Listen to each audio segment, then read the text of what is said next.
My dear friends, तो एक बार फिर से आपका स्वागत है। डियर फ्रेंड्स, मैं आपको बताना चाहूँगा कि अब सेकेंड राउंड का काउंसलिंग का रिजल्ट आप लोग के पास डिक्लेयर हो चुका है। तो अब हमारे पास एक आस बची हुई है, आखिरी आस जिसको बोलते हैं, वो है मॉपअप राउंड।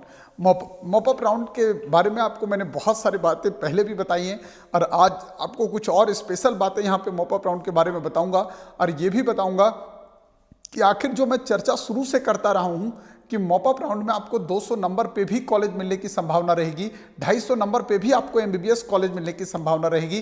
तो आज के वीडियो में वो सारी बातें आपको एकदम बताने जा रहा हूँ कि एग्जैक्टली वो कौन कौन से ऐसे कॉलेज हैं जहाँ पे 150 या 200 नंबर में भी आपको एमबीबीएस मिलने की संभावना है। मैं आपको बताना चाहूँगा कि अगर आप नीट 2021 की तैयारी कर रहे हो और आप चाहते हो अपना ऑल इंडिया रैंक प्रिडिक्ट करना, तो आप आज ही ज्वाइन करें अनअकैडमी का live test series Unacademy Combat. यह है इंडिया का लार्जेस्ट फोरनाइट कंपटीशन टेस्ट और आपको बताना चाहूँगा कि जिसके सभी क्वेश्चन जो हैं वो अनअकैडमी के मोस्ट एक्सपीरियंस फैकल्टी सेट करते हैं। आप लाइव लीडर बोर्ड के हेल्प से हर क्वेश्चन के बाद अपना ऑल इंडिया रैंक प्रिडिक्ट कर सकते हो कि मेरा ऑल इंडिया रैंक कितना जा रहा है। लाइव टेस्ट के बाद आपको मिलेगा हर क्वेश्चन का कंप्लीट सॉल्यूशन और वो भी फ्री में। और आपको दोस्त जान के बहुत आश्चर्य होगा कि अगर आप टेस्ट में टॉप स्कोर करते हो, टॉप रैंकर होते हो, तो आपको मिलेगा फ्री में बेस्ट से बेस्ट गिफ्ट।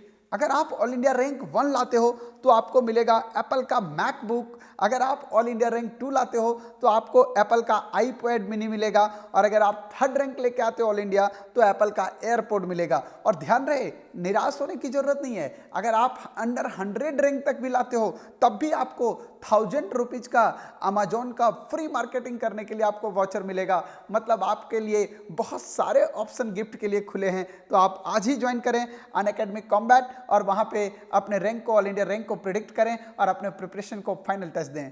तो माय डियर फ्रेंड्स, मैंने आपको एकदम बहुत क्लियर एक बात बोला कि मॉपअप राउंड में एग्जैक्टली क्या होता है। जो आपका सीट्स वैकेंट रह जाता है, जो आपका सीट्स वैकेंट रह जाता है सेकंड काउंसलिंग के दौरान, वो सीट्स ट्रांसफर कर दी जाती हैं स्टेट कोटा को। ऑल इंडिया सेकंड काउंसलिंग में जो सीट आपका वैकेंट जाता है वो स्टेट कोटा को जो है वो ट्रांसफर कर दिया जाता है डीम्ड वगैरह के लिए। इसके अलावा जो प्राइवेट कॉलेज में भी सीट्स वैकेंट रह जाते हैं, उस सीट को जो है वो वैकेंट रहने के बाद उसको मॉपअप राउंड में ट्रांसफर कर दिया जाता है। मॉपअप राउंड में जब सीट चला जाएगा तो वहां पे आपके पास दो चीजें हैं। अगर आपने फर्स्ट और सेकंड राउंड में रजिस्ट्रेशन कराया है और आपको सेकंड राउंड में कोई कॉलेज सीट अलॉट नहीं हुआ है, तब तो आप मॉपअप राउंड के लिए डायरेक्टली एलिजिबल हैं, आप आराम से मॉपअप राउंड दे सकते हैं। लेकिन अगर आपको सेकंड राउंड में मान लो कोई प्राइवेट कॉलेज मिल गया है और आपका मन कर रहा है कि सर मुझे मॉपअप राउंड अटेंड करना है, सर मुझे बताओ मैं कैसे अटेंड करूंगा, तो उसका भी तरीका है, लेकिन थोड़ा सा आपको कॉस्टली होगा, आपके लिए थोड़ा सा आपको झटका लगेगा। आप सेकेंड राउंड में मान लो कोई प्राइवेट कॉलेज आपको मिल गया, अब आपको क्या करना है, वहां जो भी 2 लाख की सिक्योरिटी मनी वो डिपॉजिट करके आपको उस डिपॉजिट मनी को छोड़ना पड़ेगा। मतलब वो आपके लिए नॉन रिफंडेबल मनी के रूप में माना जाएगा, वो आपका रिफंड नहीं होगा और फिर से आपको जो है वो फ्रेश रजिस्ट्रेशन मॉपअप राउंड के लिए कराना पड़ेगा, तब जाके आप एलिजिबल होंगे मॉपअप राउंड में जाने के लिए। क्योंकि मैं उम्मीद कर रहा हूं कि बहुत सारे लोग ऐसे हैं जिनका बजट है पर उनको कॉलेज अलॉट नहीं हो पा रहा था, तो इसलिए ऐसे चांसेस आपके पास बन सकते हैं जहां पे आपको एडमिशन मिलेगा। अब मैं आपको बता दूं सबसे पहले कि अगर मैं मॉपअप राउंड की बात करता हूं तो यहाँ पे कुछ चीज़ें का जानकारी मुझे देना बहुत ज़रूरी है, बहुत ज़्यादा ज़रूरी, कि सर ऐसे कौन कौन से कॉलेज होंगे जहाँ पे मुझे कम मार्क्स पे जो है वो सीट मिलने की संभावना है। तो जैसा मैंने लास्ट वीडियो में भी बताया था कि कुछ ऐसे कॉलेजेज हैं, डीम्ड यूनिवर्सिटी वगैरह हैं, जहाँ पे बहुत कम में कट ऑफ गया हुआ था। जैसे अगर मैं आपको बात कर रहा था, आपको याद होगा विशाखापट्टनम GITM की बात कर रहा था, तो वहाँ पे आंध्र प्रदेश वाले कॉलेज में, तो वहाँ पे जो है वो फर्स्ट राउंड में 248 पे कट ऑफ गया था और वहीं सेकेंड राउंड का कट ऑफ जो गया था वो 197 गया था। अब अगर वहाँ पे सीट वैकेंट रह जाती हैं, सीट वैकेंट रहने के चांस इसलिए भी हैं क्योंकि 20,75,000 मतलब 21 लाख रुपया फीस है उसका, तो एक हैवी अमाउंट पे करना पड़ रहा है लोगों को। तो उसमें चांसेस बनते हैं कि कुछ सीट्स हो सकता है खाली रह जाए, और अगर सीट्स खाली रहेंगे तो निश्चित तौर पे जहां पे इसका कट ऑफ 197 मार्क्स किया है वो कट ऑफ गिर के 160 170 भी हो सकता है। मतलब 160-70 नंबर वाले को भी एमबीबीएस मिल सकता है अगर उनका अच्छा खासा बजट है तो उनको निराश होने की कोई ज़रूरत नहीं है। अब बात आपको बताऊं, ऐसा कॉलेज केवल यही नहीं है, आप जैसे और भी कॉलेज हैं, जैसे 317 नंबर पे गुजरात में आपको देखेंगे SBKS विद्यापीठ जो है 317 नंबर में गुजरात में क्लोज हुआ था। अगर आपको यहाँ भी बात करूँ, अगर यहाँ भी सीट्स अवेलेबल आपके पास रह जाता है तो यहाँ भी आपके पास एक चांस अच्छा बन सकता है मॉपअप राउंड में, और यहाँ भी कटअप आपका 250 के रेंज में जा सकता है। तो ओवरऑल मिला जुला के कॉलेज को अपने सीट्स को फिलअप करना होता है।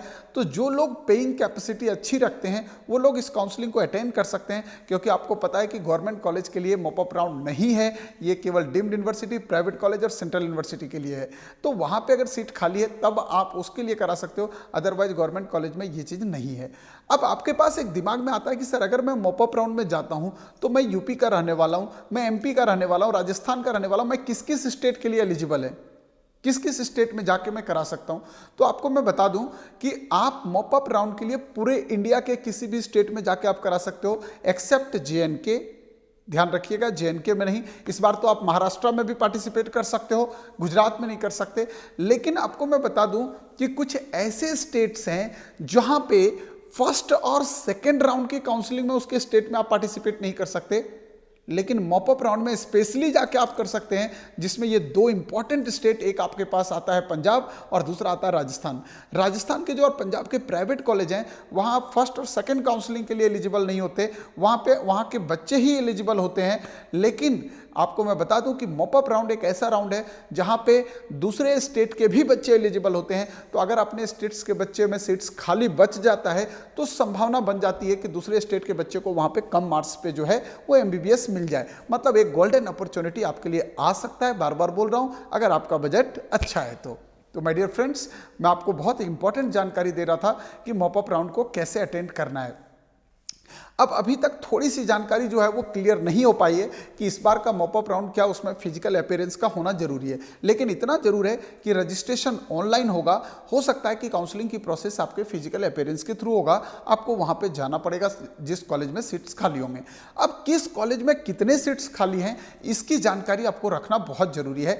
जैसे अभी सेकेंड राउंड की काउंसलिंग क्लोज हो जाएगी, मैं आपको वीडियो बना के दूंगा कि मॉपअप राउंड के लिए कौन से कॉलेज में कितने सीट्स एग्जैक्टली खाली रह गए, ताकि आपको पता रहे कि मैं कहां पे इसको अप्लाई कर सकता हूं और आप लोग इसका फायदा उठा सको और आपका एडमिशन कहीं हो जाए यार, एमबीबीएस आप बन जाओ। इससे अच्छी बात क्या है कि आप डॉक्टर बन के निकलोगे, आपको भी खुशी होगी, मुझे भी होगी, आपके घर वालों को भी होगी। तो आप लोग मेरे साथ यूं ही बने रहिए।